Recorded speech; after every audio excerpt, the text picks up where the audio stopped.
Despido de Caballero is one of those episodes that at first glance seem built on an ordinary misunderstanding, yet slowly reveal a profound commentary on pride and decay.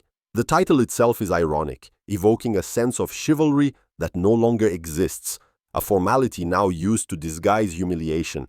The narrative rhythm is slow, deliberate, and unusually melancholic for Aida. There is laughter, yes, but it is nervous laughter, the kind that trembles before reality.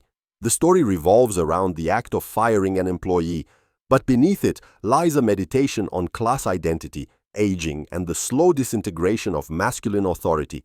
Mauricio, proud of his imagined superiority, faces a moral collapse when forced to do what he despises, show weakness. His confrontation with Aida reveals more about him than years of witty insults ever did.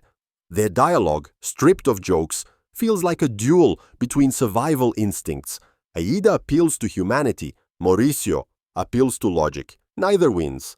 What makes this episode fascinating is the way the camera positions power. It doesn't belong to the employer nor the worker, but to circumstance. Everyone becomes a pawn of necessity. The background details matter more than the words. The flickering light in the bar, the unpaid bills pinned behind the counter, the tired expressions of regular customers, everything forms a portrait of quiet desperation. In one of the most subtly painful moments, Mauricio rehearses the firing speech alone, in front of a mirror. His tone changes with every repetition, as if he's trying to convince himself that he's right. When the actual moment arrives, his voice cracks.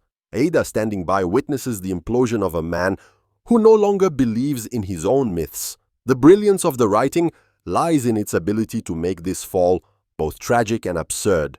We laugh because we recognize ourselves in it. The humor becomes an act of mercy.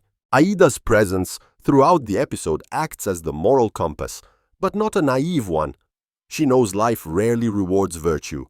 Her compassion is pragmatic, worn down by years of disappointment.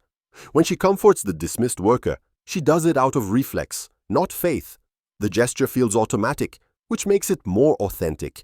The secondary characters, Luisma, Chema, Soraya, circle around the central tension like planets around a dying sun, each providing fragments of commentary. Luisma's childish advice becomes unintentionally profound.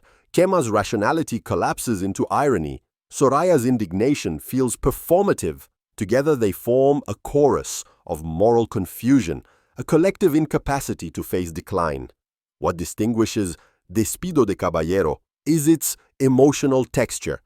Even the smallest interactions, Aida lighting a cigarette after the confrontation, Mauricio pretending to laugh at a joke that no longer amuses him, carry the weight of resignation. The humor feels recycled, and that is the point. It mirrors the exhaustion of the characters, their dependence on habit as a shield against despair. Watching the episode, one senses that the writers were aware of a larger cultural decay. Spain, in that fictional neighborhood, becomes a metaphor for post-crisis Europe, a place where pride survives but purpose disappears. The episode avoids direct commentary, but its silences are eloquent. When the laughter fades, what remains is the sound of resignation. By the final scene, when Mauricio sits alone at the bar with a glass he doesn't drink from, the audience understands that he has joined the ranks of those he once mocked. The act of firing someone becomes a self-firing from innocence. There's a strange beauty in that downfall, a melancholy that lingers long after the credits. Despido de Caballero proves that comedy, when honest, can be more painful than tragedy.